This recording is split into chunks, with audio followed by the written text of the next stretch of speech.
Irmãos, Ezequiel, capítulo 43.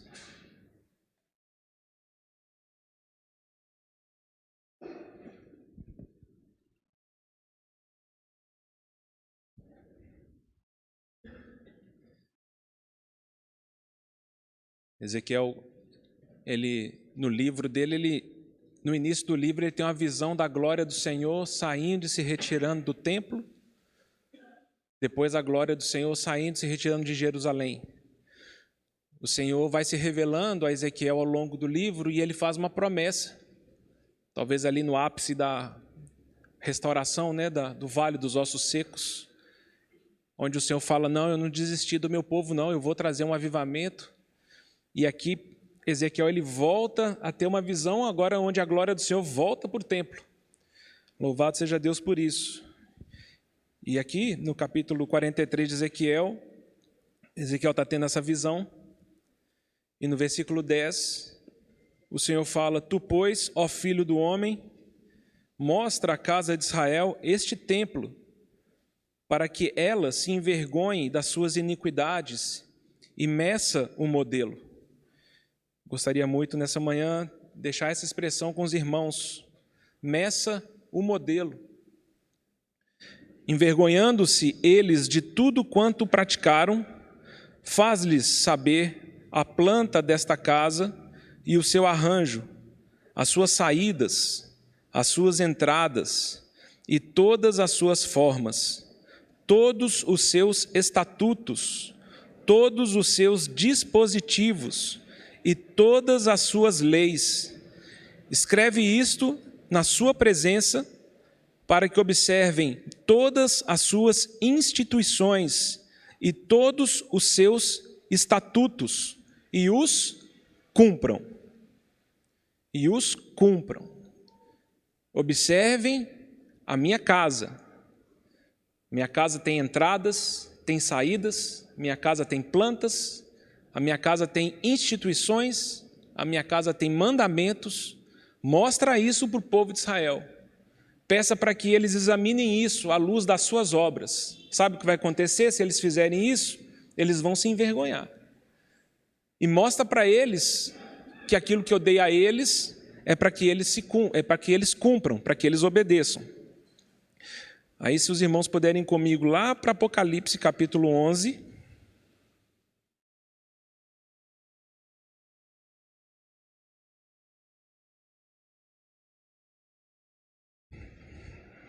No versículo 1.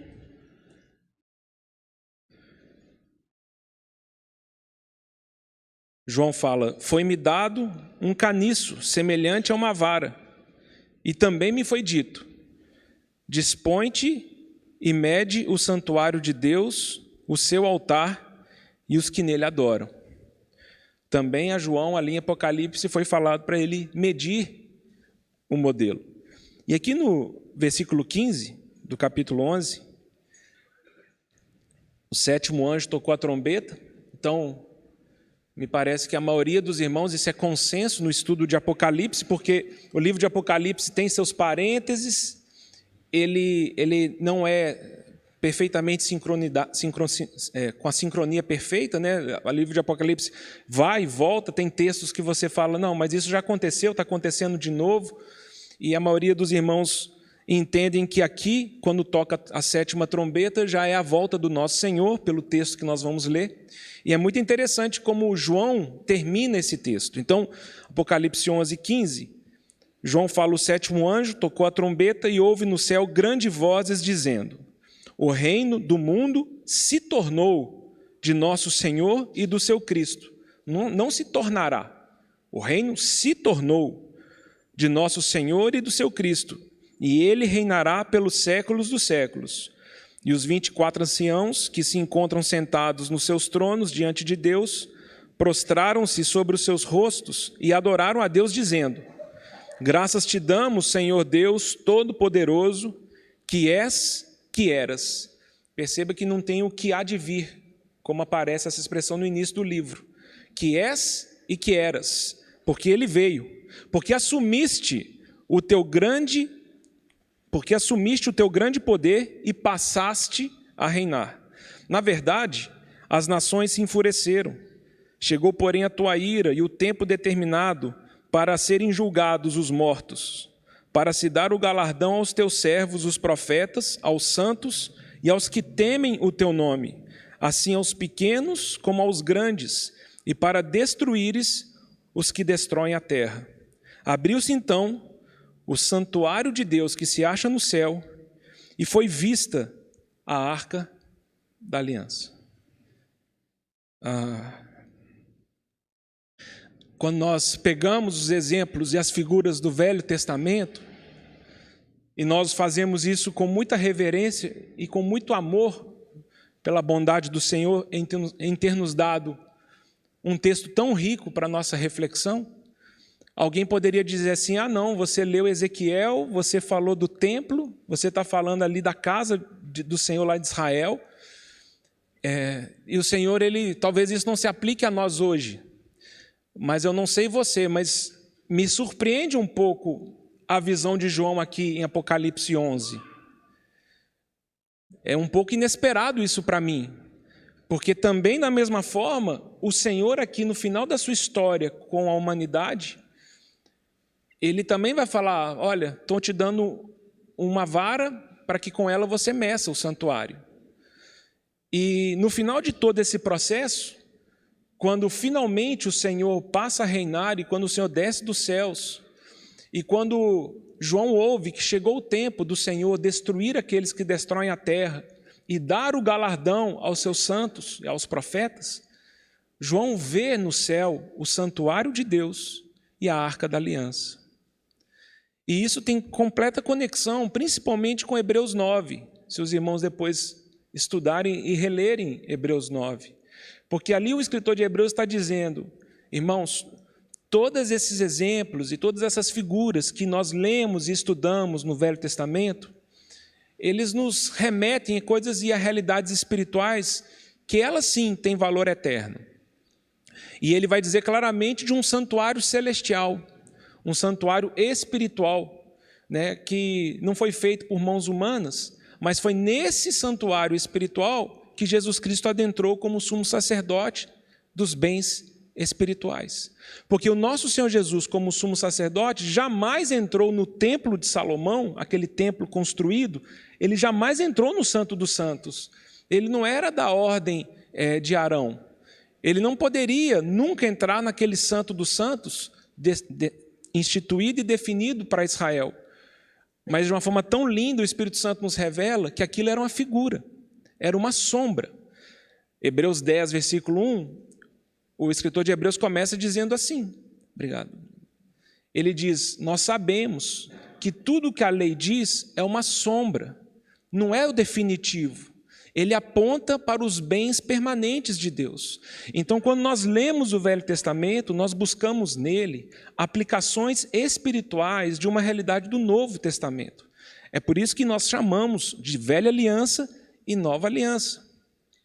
E quando chegamos nessa Nova Aliança, o Senhor Deus, aqui em Apocalipse, ele remete e mostra para João: eu tenho um santuário, eu tenho uma casa, não feita por homens e não está nessa terra. Ela é uma casa espiritual. E nessa casa, eu tenho a minha arca da aliança com os homens. Eu tenho minha aliança com a humanidade. E nós precisamos, então, jogar luz a essa arca da aliança do Velho Testamento, e cada um de nós deve meditar nisso para aprendermos e levarmos para nosso entendimento e iluminarmos nossa visão, se o Senhor quer nos dizer algumas coisas. Em Hebreus 9:4, o escritor de Hebreus vai dizer que essa arca da aliança, que ficava dentro do Santo dos Santos, ela tinha uma urna toda revestida de ouro, que dentro dela haviam 3 elementos do testemunho de Deus: as tábuas da lei, a vara de Arão que floresceu e o maná. Esses 3 testemunhos de Deus estão na arca da sua aliança conosco. São elementos que o Senhor deixou para testemunhar para nós algumas coisas. Quando eu leio aqui em Apocalipse 11 sobre essa arca da aliança que João viu, me remete imediatamente a esses elementos que o Senhor deixou dentro da urna. E se o Senhor permitir, e se os irmãos permitirem, eu gostaria de dividir em 3 sessões Esses 3 elementos da Arca da Aliança, buscando 3 textos aqui em Romanos 15, para contribuir em reflexões para os irmãos, que têm me ajudado também nas minhas reflexões. Por quê? Porque o Senhor ele tem estabelecido, no Velho Testamento ele deixou isso como uma figura, mas no Novo Testamento se revela como uma realidade, que há uma arca da aliança de Deus conosco, estabelecida nos céus, de uma obra estabelecida pelo seu Filho.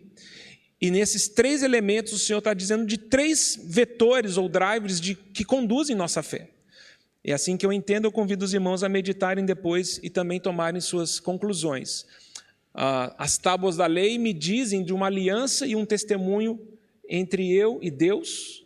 O maná me diz, o Ricardo já mencionou alguma coisa disso, passando rapidinho, mas o maná, ele diz de um testemunho de Deus na minha experiência com esse mundo durante o meu tempo de peregrinação, durante esse tempo que nós estamos nessa terra, não no definitivo, mas nesse grande e terrível deserto que nós ainda estamos peregrinando. E o terceiro elemento, a vara de Arão que floresceu, me fala de um testemunho que o Senhor estabelece nas nossas relações como igreja.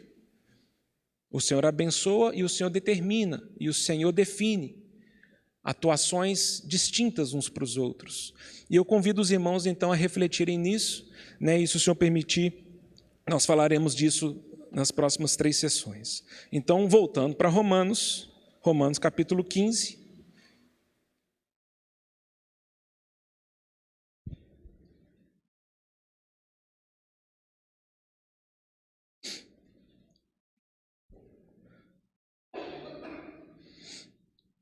O Paulo fala assim em Romanos 15, versículo 16. Para que eu, Paulo, seja ministro de Cristo Jesus entre os gentios, no sagrado encargo de anunciar o Evangelho de Deus. Pai, nós consagramos esse tempo a Ti e nós rogamos ao Senhor que pela Tua graça, Senhor, e através do poder do Teu Espírito Santo que habita em nós, que o Senhor ilumine o nosso entendimento e que o Senhor alargue a nossa visão celestial.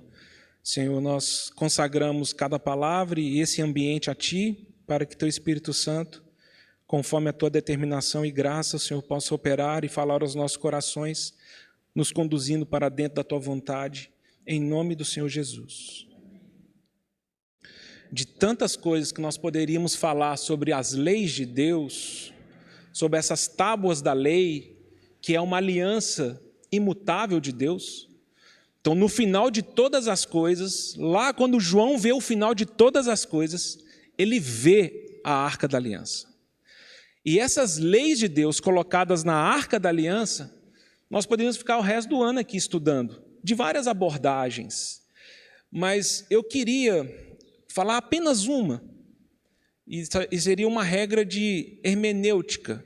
Como eu, Pablo, interpreto as Escrituras, claro que ouvindo vários irmãos, não estou sozinho nesse caminho, e era alguma coisa que eu queria falar com os irmãos lá atrás, quando nós estudamos sobre o desenvolvimento da revelação divina por meio da palavra de Deus, e como que me parece que muitas vezes nós nos confundimos na interpretação bíblica, porque nós lemos a Bíblia toda como se tudo fosse ao mesmo tempo hoje e agora. Então nós lemos a lei de Moisés, tentando aplicar para hoje. Algumas coisas da lei de Moisés nós tomamos para nós, outras coisas nós jogamos fora, porque é um absurdo para a nossa sociedade. Algumas coisas que nós nem ouvimos, na igreja protestante, na igreja cristã, ninguém pregar, o casamento múltiplo, como na lei de Moisés se permitia. Muitas coisas que a gente vê na lei de Moisés, certo?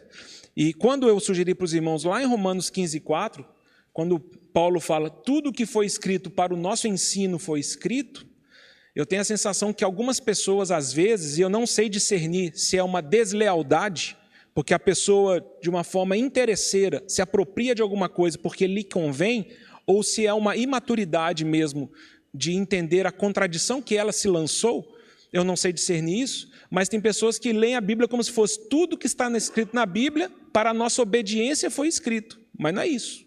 É para o nosso ensino. Nem tudo que está nas Escrituras é para nós obedecermos. Muitas coisas nas Escrituras, elas já aconteceram, elas são abordagens históricas, é um relato do que aconteceu, e às vezes me parece que nos confunde se eu pego um relato histórico e tento aplicar isso como uma doutrina bíblica, ou pior, uma doutrina cristã, porque aí nos confunde bastante, e nós então ficamos muito sujeitos a interpretações que nos levam de um lado para o outro. A convicção que eu tenho é que a palavra de Deus, a lei do Senhor, não muda. Mas aí nós estamos falando em específico de alianças. A aliança feita por meio do sangue do Cordeiro, o próprio Senhor Jesus diz, é uma nova aliança, feita no meu sangue. E essa aliança, você não vai encontrar referências terrenas, porque ela é celestial e espiritual. E essa é uma das quebras de paradigma que acontece com o apóstolo Paulo. Se os irmãos lerem com atenção 2 Coríntios 3, ele fala, Deus me designou para ser ministro de uma nova aliança. Eu não sou ministro de uma velha aliança, eu sou ministro de uma nova. Então, tudo aquilo que a nova aliança obedece e segue, que é igual à velha aliança, é porque nessa nova aliança em Cristo Jesus, o Senhor Deus reafirmou essas coisas, certo? Então, nós temos na nova aliança que nós não devemos matar uns aos outros.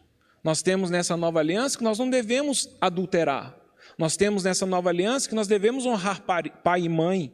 Nós temos nessa nova aliança que nós não devemos cobiçar as coisas dos outros. Nós temos nessa nova aliança que o Senhor Deus precisa ser o nosso maior amor, para que nós não sejamos idólatras. Todas essas coisas dialogam nas duas alianças. Mas o povo da nova aliança, que a Bíblia chama de igreja, ela se submete à condução e à direção do Senhor Jesus por meio dos apóstolos. E isso parece ser um ponto importante para nós, porque no nosso meio nós temos essa dificuldade de dialogar. Muitas vezes nós vamos conversar até entre nós aqui, não estou falando de outros locais que podem estar vendo esse vídeo. Nós fazemos uma mistura nas coisas e nós precisamos não ser contraditórios, porque me parece que nós nos contradizemos. E o que acontece e que tem acontecido, e nós temos visto como alguma coisa que se apropriou da doutrina cristã no nosso tempo, é uma leitura que desconstrói a autoridade do apóstolo Paulo. Não sei se vocês já viram isso. Eu já vi várias vezes em várias situações. Eu tenho livros na minha casa. Uma vez eu falei isso, um irmão até me procurou para eu falar os nomes. Para que falar aqui não compensa, né? Eu só quero mostrar o princípio, eu não estou querendo atingir pessoas específicas. Mas eu tenho livros na minha casa em que o autor fala, toda vez que você lê alguma coisa que Paulo contradiz Jesus Cristo, você vai ficar com qual dos dois? Você vai ficar com qual dos dois? Não parece ser uma pegadinha, então, isso? É claro que eu fico com o Senhor Jesus. Mas será que a Bíblia foi feita assim?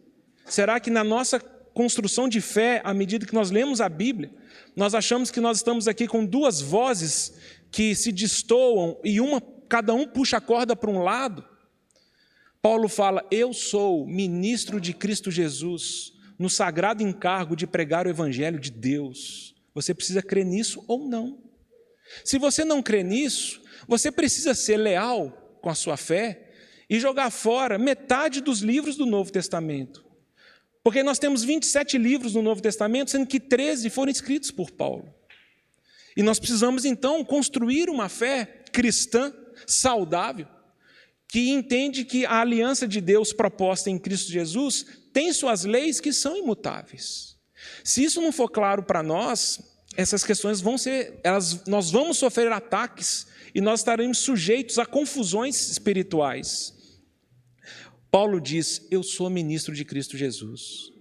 E de tantas coisas que nós poderíamos enumerar, e já fizemos esse exercício, né? Paulo, em Gálatas 1, versículo 11, ele fala, a revelação e o evangelho que eu prego, homem algum me ensinou. Eu prego revelação que o próprio Senhor Jesus me deu. O que eu estou pregando para vocês, todo esse entendimento e esse evangelho novo, ele é resultado de uma comunhão direta com o Senhor Jesus. Nós vemos isso em 1 Tessalonicenses, capítulo 2, no versículo 13, quando Paulo fala, nossa, eu fiquei tão feliz com vocês, porque quando eu estive entre vós e preguei o evangelho de Deus, vocês não receberam a minha palavra como palavra de homens, porque não é É palavra do próprio Deus por meio de mim. Então, irmãos, atenção para isso. Eu também falei isso com os irmãos. Alguns vídeos de pastores renomados aqui do Brasil, falando tudo aquilo que Paulo fala que é contra Jesus, ou como se fosse possível alguma coisa dessa, eu não obedeço. O que vai acontecendo conosco é que nós vamos construindo conexões bíblicas que elas são bastante desencaixadas. Inclusive, nós temos que lidar com uma contradição num diálogo de pessoas que usam Paulo para desautorizar o próprio Paulo. O que na minha cabeça eu não falo, não, aí eu não estou entendendo nada, eu não entendo aonde você quer chegar e eu não entendo como você define as leis de Deus. Irmãos, Deus tem seus mandamentos e Deus tem suas leis. E ele fala, meça o modelo. Meça o modelo. O conceito, Paulo fala isso lá em Romanos, quando a gente viu lá para trás, Romanos 7, quando Paulo fala assim, que o Senhor nos deu leis, e essas leis nos mostram o nosso pecado e o nosso erro, é porque o Senhor Deus só estabelece leis tendo a consciência que eu e você somos capazes de infringi-las. Senão não existia necessidade de ter leis, certo? Amanhã nós não temos que ouvir uma lei ou qualquer nação da terra ou o Brasil proíba qualquer um de nós viajar a Marte a mais de 200 km por hora. Alguém tem uma lei dessa? Alguma lei que te proíbe de voar daqui para a China, batendo os seus braços numa direção Y? Não existe isso, porque não existe essa condição. Eu e você não podemos fazer isso, por isso não há leis contra isso. Só que nós descobrimos que eu e você temos a capacidade de matar uma outra pessoa, certo? Eu posso pegar uma pedra, eu posso pegar uma faca, eu posso bater numa pessoa e matar uma outra pessoa. Uma vez que eu tenho consciência que eu posso fazer um mal a uma outra pessoa, o Senhor Deus precisa intervir nessas situações e falar, Pablo, eu vou falar para você o que eu penso acerca de matar uma outra pessoa. Não faça isso. Não mate uma outra pessoa. Eu descubro que eu posso trair minha esposa. Ninguém precisa saber, ninguém precisa ver. Eu descubro que tem pessoas que estão dispostas a ter relação comigo, mesmo eu sendo casado. Aí Deus fala, eu sei que você pode trair sua esposa, e eu sei que tem pessoas que poderiam ter relação com você e não respeitar seu casamento. Deixa eu te falar, não adultere. O Senhor coloca suas leis para definir quem somos como servos dele. As leis do Senhor definem o seu testemunho nessa terra. E isso é importante para nós, é muito importante.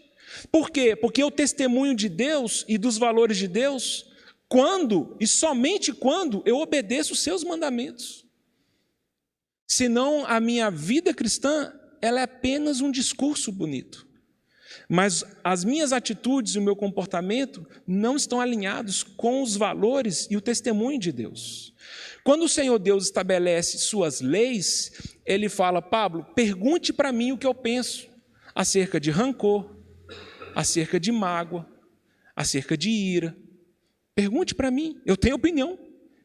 As coisas não estão soltas, eu não sou um Deus desinteressado pela sua vida e pelo seu procedimento. Eu gostaria muito que você se consagrasse a mim e o Espírito Santo que habita em você te governe de tal maneira que você testemunhe de mim na sua vida. Meça um modelo. Tenha coragem, meça um modelo. Meça seu estilo de vida à luz dos meus mandamentos. Ser corajoso com isso. Não se adapte e não se acostume com os modelos que você tem, nem entre os irmãos, nem no meio do cristianismo, nem no mundo. O modelo para você sou eu, Jesus Cristo. Meça o modelo. Na minha casa há entradas, há saídas, há instituições, há leis, há mandamentos. E essas coisas, elas estão sendo dissolvidas. E nós temos perdido a capacidade de reverenciarmos a palavra de Deus. E aí, como fica muito feio para qualquer um de nós que se diz cristão, falar que não obedece à palavra de Deus, nós buscamos saídas e argumentos dentro da palavra de Deus para desconstruir a palavra de Deus na nossa experiência. Mas, irmãos, quando nós encontrarmos com o Senhor na sua vinda, nós vamos perceber que os mandamentos dele não mudaram. Não é isso que a gente pode aprender em Deuteronômio capítulo 10? Quando o Senhor Deus fala para Moisés, Moisés, sabe as tábuas da lei que você quebrou quando desceu ali e viu aquela idolatria do bezerro de ouro? Moisés fala, sei, lavra 2 pedras novamente e traz para mim, porque eu vou escrever minhas leis novamente ali. E o Senhor escreve as suas leis ali, e Deuteronômio fala que é exatamente igual. Porque os irmãos lembram? As tábuas da lei não foram escritas por Moisés. O Senhor Deus escreveu sua lei. E o Senhor Deus não muda as suas leis. E quando o Senhor Deus devolve as tábuas da lei para Moisés, Moisés vê, é exatamente igual. É exatamente igual. E o que acontece muitas vezes nas nossas experiências de fé, não é isso?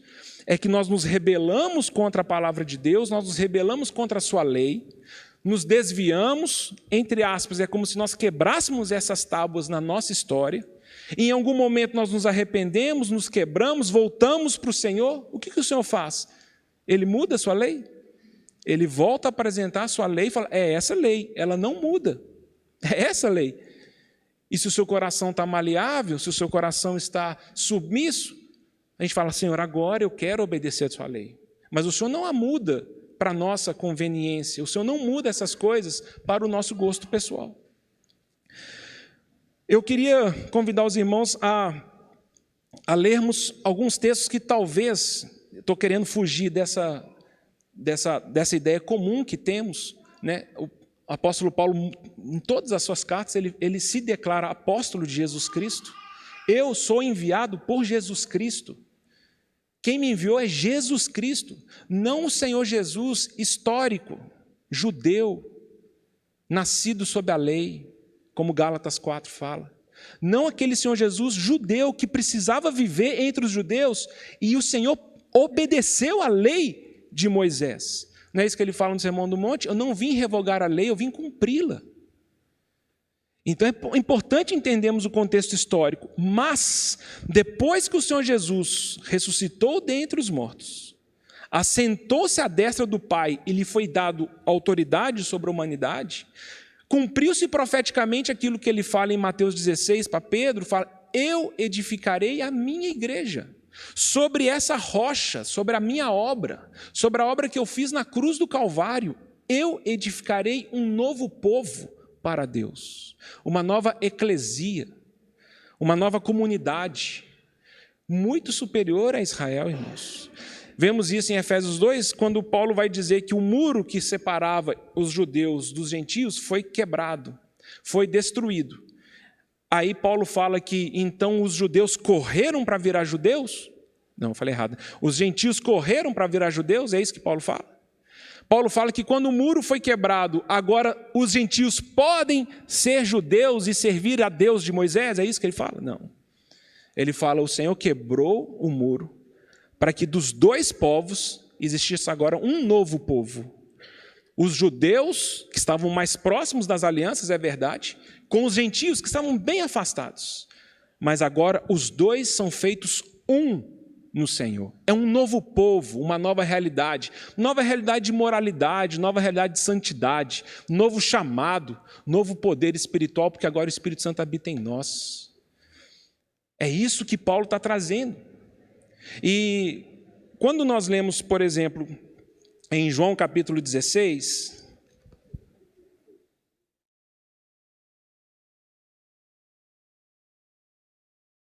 palavras do nosso Senhor Jesus, no versículo 12, Mateus leu nessa manhã, né, João 14, esse aqui é o discurso do Senhor, um pouquinho antes dele ser traído no Getsêmani.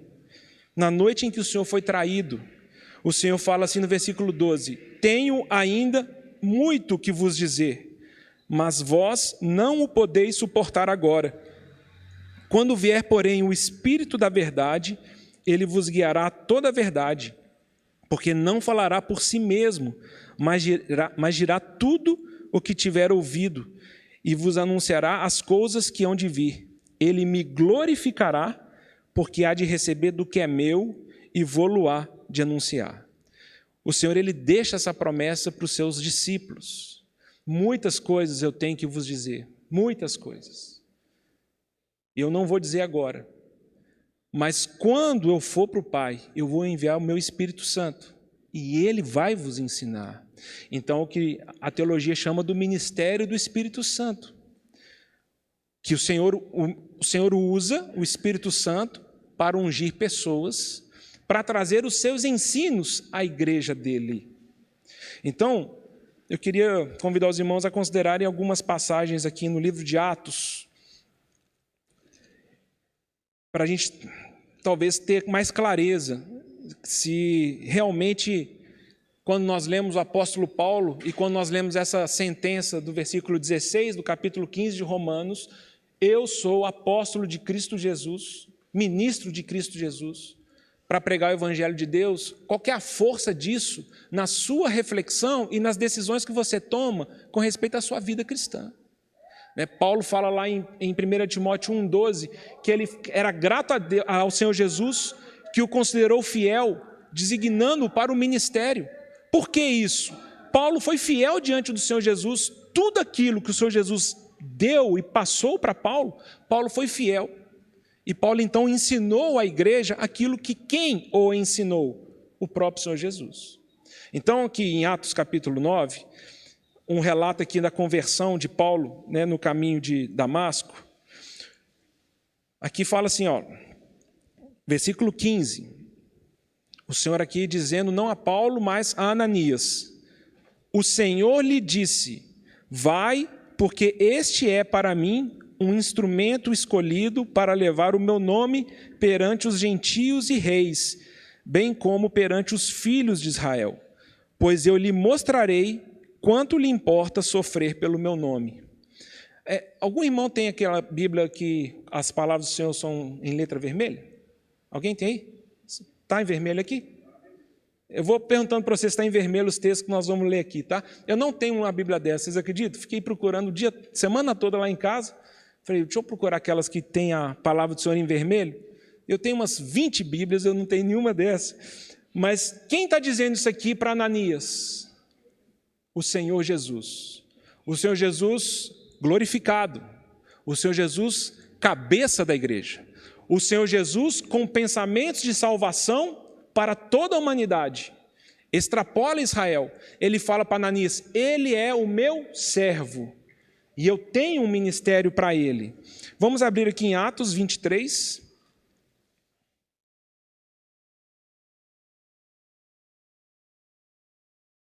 Versículo 17. Versículo 18 está em vermelho aí, Renê? Então vamos lá. Tendo eu voltado para Jerusalém, agora já é o apóstolo Paulo, enquanto orava no templo, sobreveio-me um êxtase, e vi aquele que falava comigo, apressa-te e sai logo de Jerusalém, porque não receberão o teu testemunho a meu respeito. Eu disse, Senhor, eles bem sabem que eu encerrava em prisão e nas sinagogas açoitava os que criam em ti. Quando se derramava o sangue de Estevão, tua testemunha, eu também estava presente, consentia nisso e até guardei as vestes dos que o matavam. Mas ele me disse, vai, porque eu te enviarei para longe aos gentios. Então pergunta com quem Paulo estava conversando. Essa visão que Paulo teve foi com que pessoa?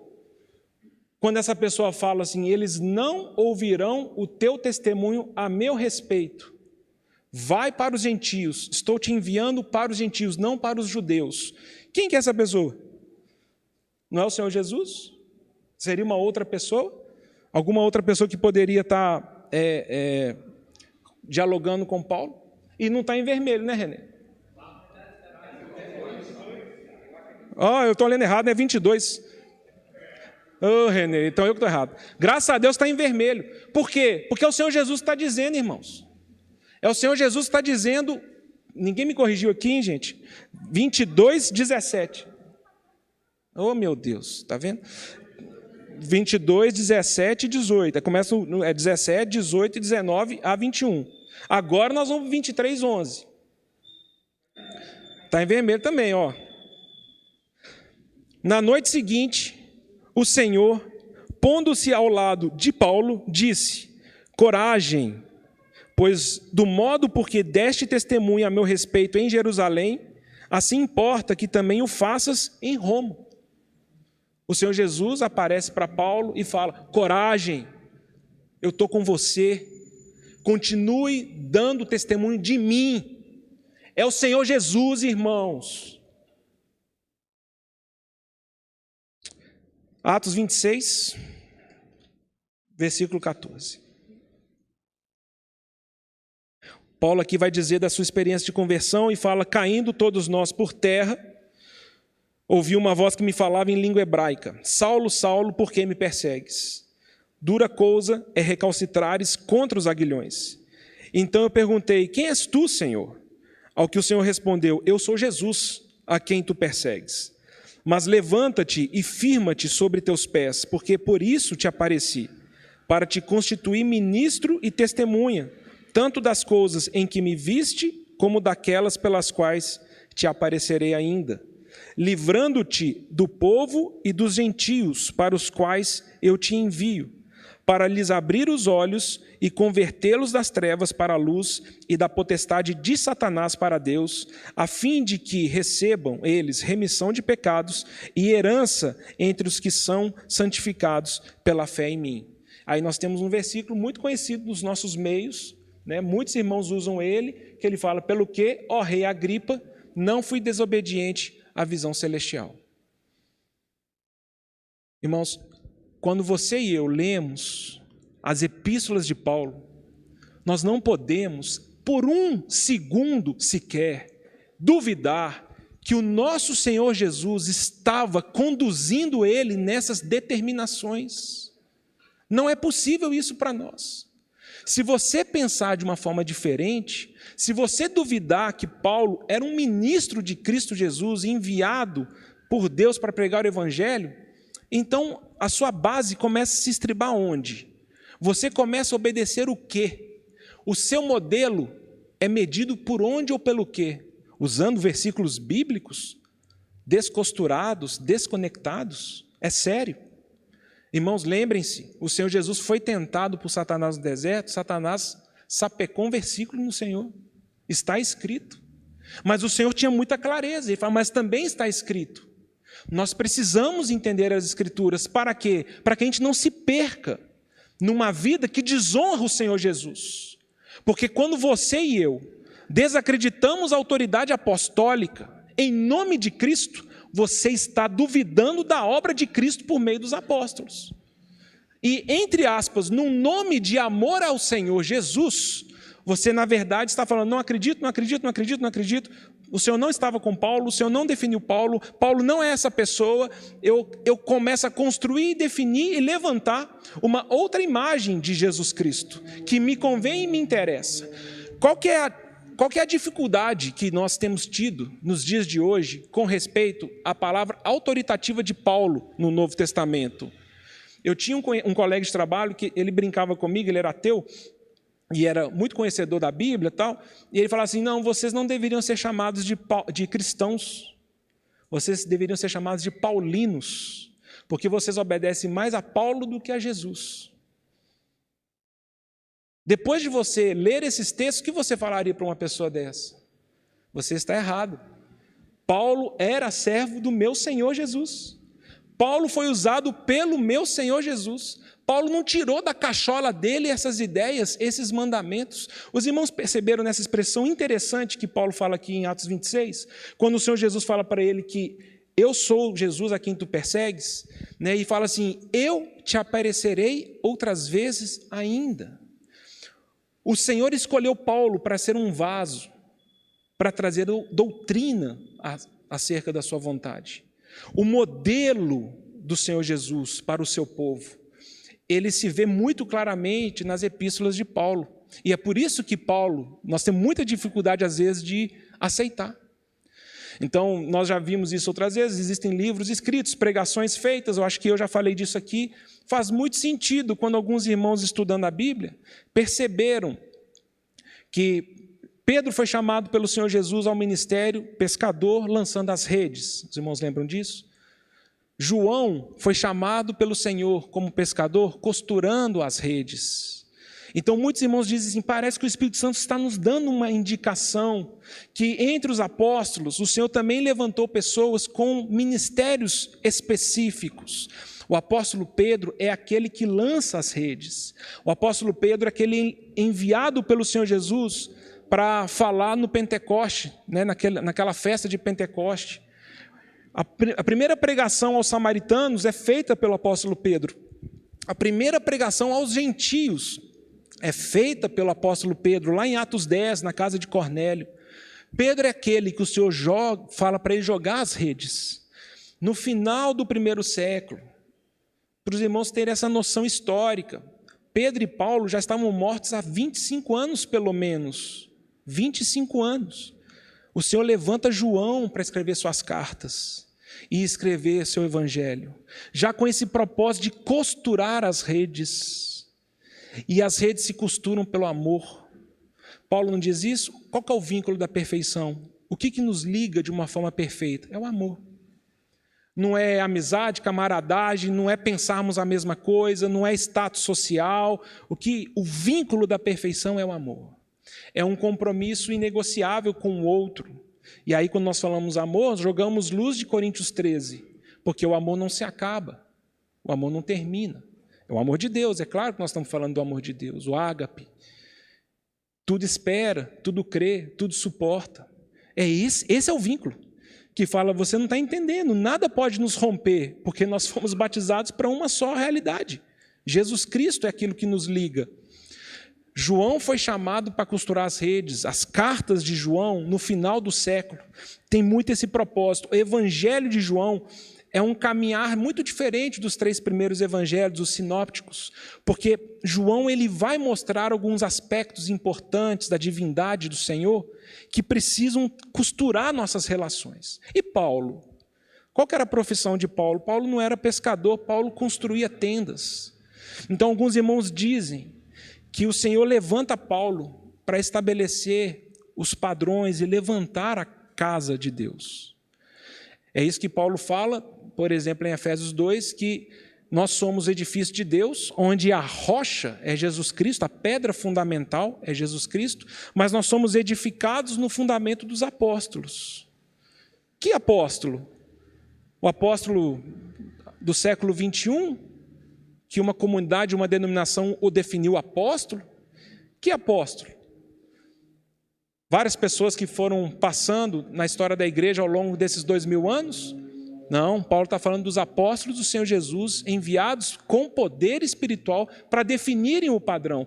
Então, se Paulo foi levantado pelo Senhor para definir o modelo, para definir situações, essas situações nos incomodam bastante. Principalmente, semana passada, uma irmã, no final da reunião, falou comigo assim, a gente podia, quando terminar Romanos, a gente podia estudar Coríntios. Aí a gente continua, né? Romanos, 1 Coríntios, né? E pode ser uma boa sugestão, né? Vamos ver como o Senhor nos conduz até lá. Mas, principalmente o livro de Coríntios, é um livro dificílimo para a gente absorver hoje as instruções de Paulo. Mas é um livro muito importante para nós, porque é um homem segundo Deus, com a mente de Cristo e o poder do Espírito Santo, escrevendo para uma igreja carnal, dividida e desordenada. Eu acho que a gente precisa ler mais Coríntios. Mas nós temos dificuldade no livro, porque Paulo deixa claro o papel de homem e mulher. Paulo deixa claro a questão do papel da mulher num ajuntamento. E nós temos dificuldade de entender o que significa uma mulher permanecer em silêncio. Nos dias de hoje a gente fala, não gente, o Senhor Jesus por meio de Paulo falou isso. Fala, não. Foi Jesus não. Isso é a ideia de Paulo. Paulo na verdade é um machista. Paulo é machista nos seus escritos. Mas Paulo que define como uma assembleia deve se reunir. Como quando nós nos ajuntamos, um tem, outro tem, um tem salmo, outro doutrina, um tem revelação, o outro tem...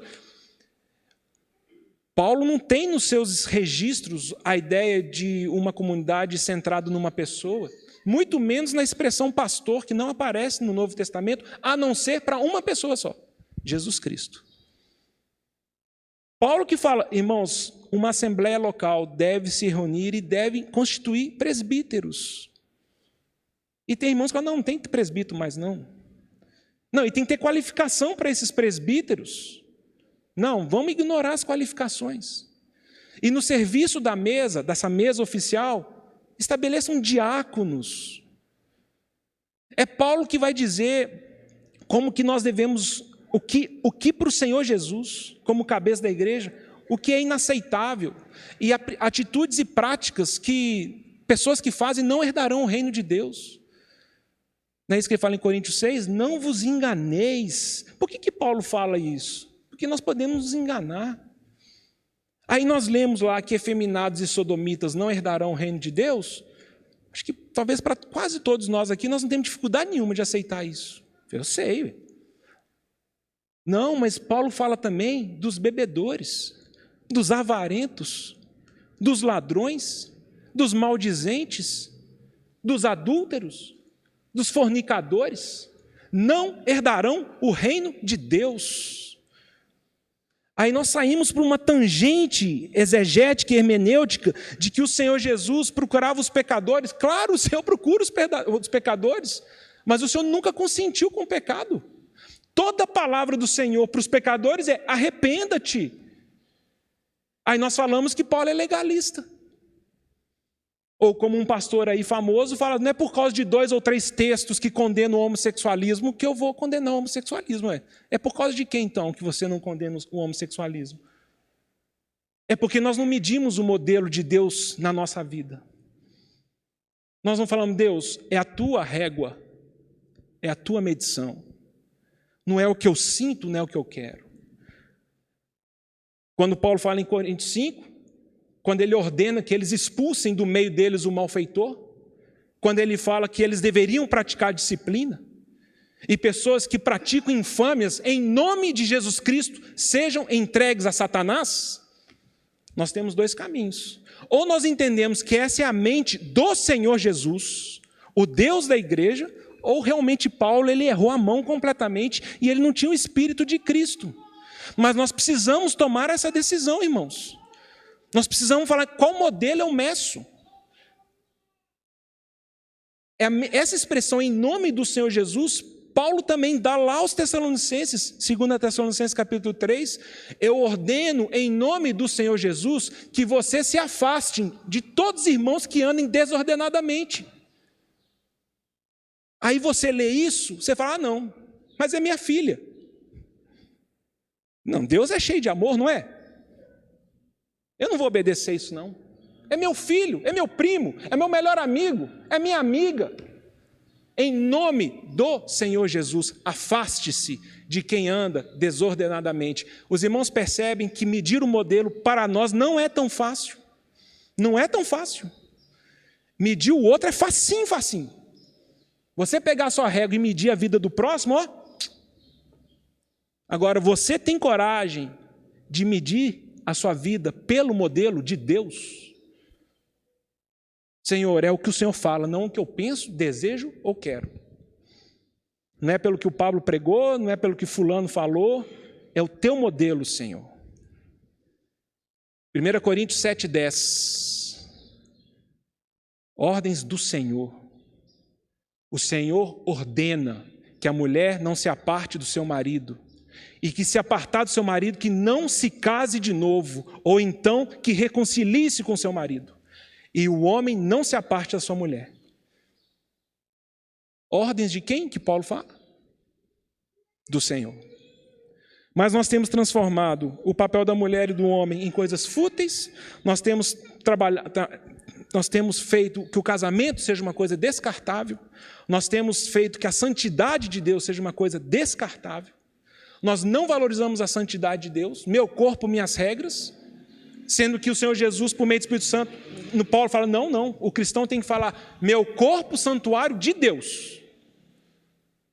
Porque nós ainda temos que lidar com pessoas que falam assim, não, isso que você está me dizendo é impossível para mim, porque eu não vou conseguir viver sem sexo.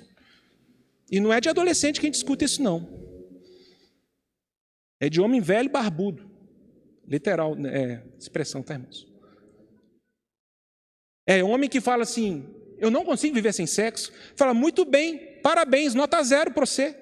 Você é escravo disso então, Você se torna vencido por aquele que determina em você o que você é. Porque eu sou um conjunto de mandamentos que eu me submeto. Agora, se é uma coisa que é difícil, vamos junto diante do Senhor, vamos pedir poder espiritual para Ele. Vamos pedir graça para Ele. Como é que nós podemos mudar os mandamentos de Deus, as regras da sua casa, para a sua conveniência, para encher um salão? Então, irmãos, nós precisamos ter coragem.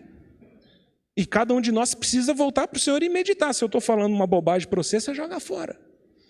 O que me gera muita estranheza é que nós lemos o apóstolo Paulo e nós não conseguimos perceber que o Senhor Jesus, Ele está por trás dessa pessoa, trazendo instruções claras para mim e para você. Não duvide disso. Meça sua vida pelo Novo Testamento. Meça sua vida pelas instruções diretas de Cristo, por meio dos apóstolos. Aí nós temos que lidar com toda essa pressão que tem no mundo de nos tornarmos liberais com os mandamentos. Nós não somos mais conservadores. E qualquer pessoa que é inflexível se torna legalista. Porque, afinal de contas, o Senhor Jesus era muito flexível com os pecadores. Não era. Irmãos, que os irmãos considerem isso. Eu só queria falar isso hoje, vocês acreditam? Eu queria falar para os irmãos, lendo ali, versículo 16. Paulo era ministro de Cristo Jesus. Eu queria dizer para os irmãos, irmãos, eu creio que Paulo era ministro de Cristo Jesus. Você crê? Ou só nos textos que te interessa você crê? O Senhor levanta Paulo para levantar padrões e modelos da sua casa. Texto tão conhecido por nós lá de 1 Timóteo 3,15.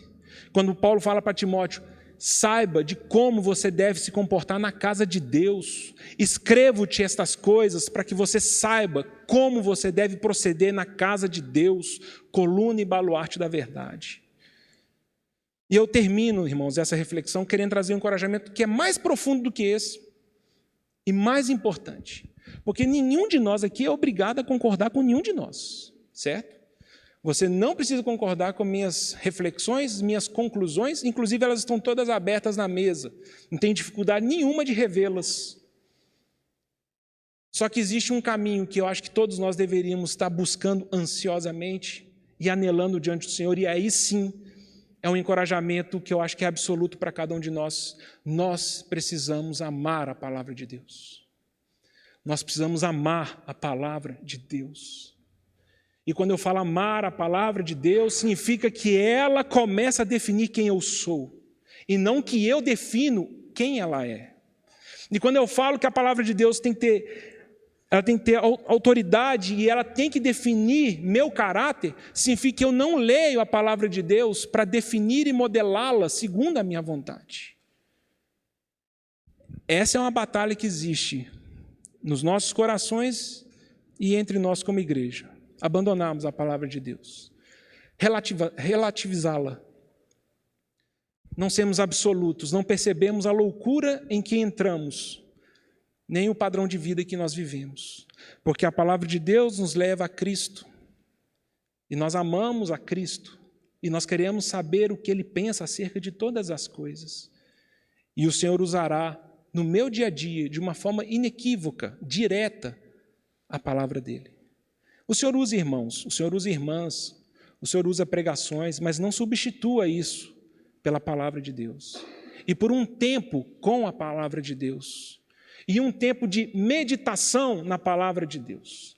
Porque, sem querer julgar demais os irmãos, talvez tenham pessoas aqui que vão deixar a Bíblia, vão sair da reunião, vão deixar a Bíblia num lugar, e essa Bíblia ficará exatamente, até domingo que vem, no mesmo lugar. Aí tem esse grupo, que não lê a Bíblia. Mas vê vídeo, ouve pregação, né? Troca versículo de zap. Isso não substitui, irmãos. Não substitui. A disciplina espiritual, ela se dá em outras mídias, em outros canais. Solitude, tempo a sós com Deus. Aí nós temos pessoas que leem a Bíblia quase como por uma obrigação. Vou ler a Bíblia esse ano uma vez. Então são 2 capítulos do Velho Testamento e um do Novo. Vou ler a Bíblia toda nesse ano. Acho que tem pouca ajuda. Aí nós temos um pessoal que já lê a Bíblia, talvez estude a Bíblia. Esse ler a Bíblia, estudar a Bíblia, ele nos contempla em dimensões de inteligência, lógica, razão, mas não é aí que a nossa vida é mudada. E é por isso que, não sei vocês, mas nós às vezes temos essa experiência com pessoas que conhecem a Bíblia profundamente, só que a Bíblia não os toca profundamente. Aí nós temos um outro grupo de pessoas que lê a Bíblia e medita na Bíblia. Fala com o Senhor, Senhor, fala ao meu coração. Eu quero ouvir a tua voz. E isso me fala muito de um homem segundo o coração de Deus. Os irmãos lembram lá no Salmo 19, né, Salmo de Davi, a lei do Senhor é perfeita, a lei do Senhor restaura a minha alma. Os mandamentos do Senhor iluminam os meus olhos, os preceitos do Senhor alegram o meu coração. São mais desejáveis do que o ouro, mesmo o ouro depurado. A palavra do Senhor é mais doce do que o mel e o destilado dos favos. Uma pessoa segundo o coração de Deus ama a palavra de Deus, porque é ali que a gente encontra mandamentos, preceitos e o testemunho do Senhor. E falar, Senhor, eu quero saber de Ti o que o Senhor pensa acerca de tudo que eu faço e vivo. Vai para a palavra dEle. Mas lendo 10 minutos, 5 minutos, correndo, antes de sair para o trabalho ou antes de dormir, você acha que é assim? Você acha que o seu coração busca e invoca o Senhor de todo o coração? Você encontrará o Senhor dessa forma. E eu queria encorajar os irmãos, vou ler 2 passagens rápidas. Inclusive, coincidentemente, essas 2 pessoas, esses 2 irmãos, eles também são bons exemplos para mim no assunto do maná. Esse bom livro aqui, irmãos, recomendo, um livro do John Piper, Em Busca de Deus. Aqui, quando ele tem um capítulo que ele vai falar sobre a relação nossa com a palavra de Deus, com a Bíblia, ele vai mencionar aqui a experiência de Hudson Taylor. Não sei quantos conhecem, um dos primeiros missionários ingleses no interior da China. Pregaram o evangelho no interior da China, locais que nunca tinham ouvido a palavra de Deus. Hudson Taylor, ele escolhe e decide fazer medicina lá na Inglaterra, porque ele sabia que a China aceitava médicos de fora para ajudá-los no tratamento dos seus. E Hudson Taylor sabia que se ele fizesse medicina, ele poderia ter um campo aberto no interior da China. E ele faz medicina para isso. Ele estuda a língua local, ele se veste como um chinês, ele não foi lá como um inglês para falar de uma religião ocidental. Ele foi como um ser humano para viver entre outros seres humanos para falar sobre o seu Senhor. E aqui tem um trecho da biografia dele, não sei quem que escreve, eu sei que um livro dele que chama O Segredo Espiritual de Hudson Taylor, um ótimo livro biográfico, ele é um relato dos seus filhos e de textos que eles buscaram no próprio diário de Hudson Taylor. E aqui, esse irmão fala assim, não foi fácil para o senhor Taylor, com sua vida movimentada, separar tempo para orar e estudar a Bíblia. Mas ele sabia como isso era vital. E os autores lembram de ter viajado mês após mês com ele pelo norte da China, de carroça ou charrete, passando as noites nas piores estalagens, com frequência pernoitando em um mesmo espaço com carregadores e viajantes. Eles isolavam um canto para seu pai e outro para si, com algum tipo de cortina. Então, depois que o sono tinha trazido ao menos certa medida de silêncio, eles ouviam um fósforo ser riscado e uma vela acender. O que lhes dizia que o senhor Taylor, apesar de cansado, concentrara-se na pequena Bíblia que sempre tinha à mão. Das 2 às 4 da madrugada, era o período que ele costumava se dedicar à leitura e à oração. Era a hora que ele tinha mais certeza de poder esperar por Deus sem ser perturbado. E no final do capítulo, ele vai contar a experiência e o relato de um outro irmão, também conhecido por nós, George Miller, um irmão conhecido como um herói da fé, que sustentou milhares de crianças nos seus orfanatos, também na Inglaterra, e que ele, quando foi chamado para esse ministério, ele entendeu que era do Senhor, e por ser do Senhor, ele entendeu que quem deveria sustentar era o Senhor. Então, ele, desde o primeiro dia, ele decidiu jamais pedir um centavo para ninguém, porque se era do Senhor, o Senhor o sustentaria. E aí nós temos relatos e mais relatos de milagres e mais milagres que o Senhor fez por meio dele. E aqui tem uma passagem que ele vai dizer sobre a sua experiência pessoal com o Senhor. E ele fala que depois de 10 anos anteriores, em que ele começava o dia sempre se dedicando à oração, eu agora vi que a coisa mais importante que tinha a fazer era dedicar-me à leitura da palavra de Deus e meditar nela, para que meu coração fosse confortado, encorajado, advertido, acusado, instruído, e que assim, enquanto eu meditava, meu coração fosse trazido à experiência da comunhão com o Senhor. Por isso, comecei a meditar no Novo Testamento desde o princípio, de todas as manhãs, bem cedo. A primeira coisa que eu fazia, depois de pedir com poucas palavras a bênção do Senhor sobre sua preciosa palavra, era começar a meditar na palavra de Deus, investigando, por assim dizer, cada versículo para extrair bênçãos dele, não tendo em vista o ministério público da palavra, nem com o propósito de pregar sobre o que tinha meditado, mas com o objetivo de obter alimento para a minha própria alma. Eu descobri que o resultado, quase invariavelmente, é que, depois de uns poucos minutos, a minha alma é levada a confessar, ou agradecer, ou interceder, ou suplicar, de modo que, apesar de eu não me dedicar à oração diretamente, mas à meditação, esse tempo se transformava quase que imediatamente em oração. Ao meditar na palavra de Deus, ela me guia e me dirige nos pedidos, nas aflições, nas necessidades. Ao meditar na palavra de Deus, ela me mostra pessoas e realidades em que eu posso ajudar. E ele fala, agora, enquanto meu coração está sendo alimentado pela verdade e levado à comunhão experimental com Deus, eu falo com meu Pai sobre as coisas que Ele me apresentou em sua preciosa palavra.